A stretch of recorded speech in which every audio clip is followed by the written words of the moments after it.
శ్రీ మాత్రే నమః.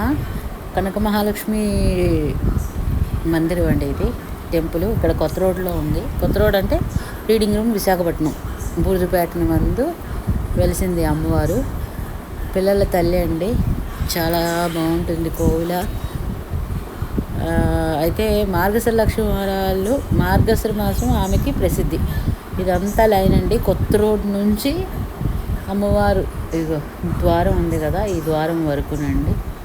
అంటే reading room మాట.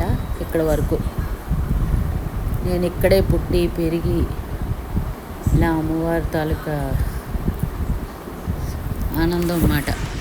సేవ చేసుకుంటూ ఇలా లైన్లో నిలబడి 100, 200, 500 ఇలాగా ఎక్కడా ఉన్నదే కదా అమౌంట్, డబ్బులు. ఇది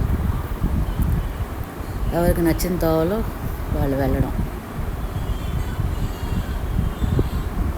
మేము ఉదయాన్నే 6 గంటలకు బయలుదేరాం. చక్కగా దర్శనం అయింది. ఒక 2 లైన్లే ఉన్నాయి. వెళ్ళి అలా దర్శనం చేసుకుంటూ, ఇది మండపం. మా చుట్టూ అష్టలక్ష్ములు ఉంటారు. అక్కడ అమ్మవారు, అక్కడ అమ్మవారి కుంకుమ పూజ అవి చేస్తారు. ఇటు సైడు ఒక వేపున ఇక్కడ కొబ్బరికాయలు కొడతారు.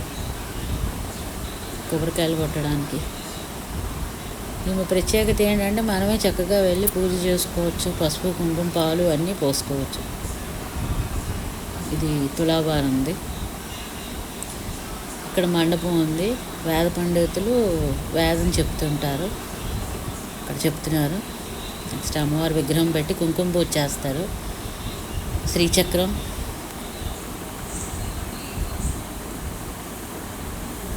అమ్మవారి పల్లకి సేవ, వేదాన్ని చదువుతున్నారు. ఇదంతా మండపమే. అమ్మవారి కోయిల. అమ్మవారు ఈ నూతిలోనే దొరికిందండి. అయితే ఒక ప్రత్యేకత ఉంది. అమ్మవారి మీదని ఏమీ ఉండదండి, అలా ఖాళీగా ఉంటుంది. నేను పిల్లలతో ఆడుకుంటాను.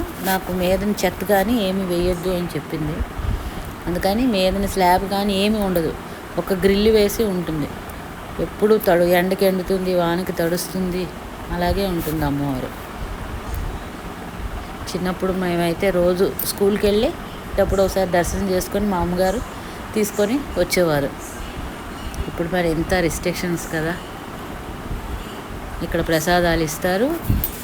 దర్శనం చేసిన తర్వాత ప్రసాదాలు ఇస్తారు. నెక్స్ట్ ఇవ్వరు, అంటే మనం కొనుక్కోవాలి. లడ్డు, పులిహార, దద్దోజనం, చక్కెర పొంగలి అవన్నీ.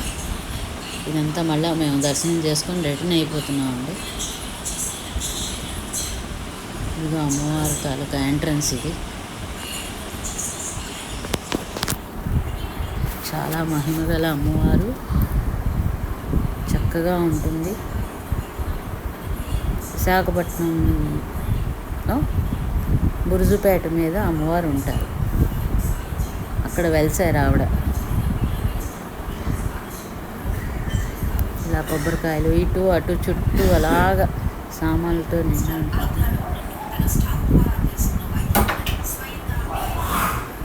గాజులు అవి.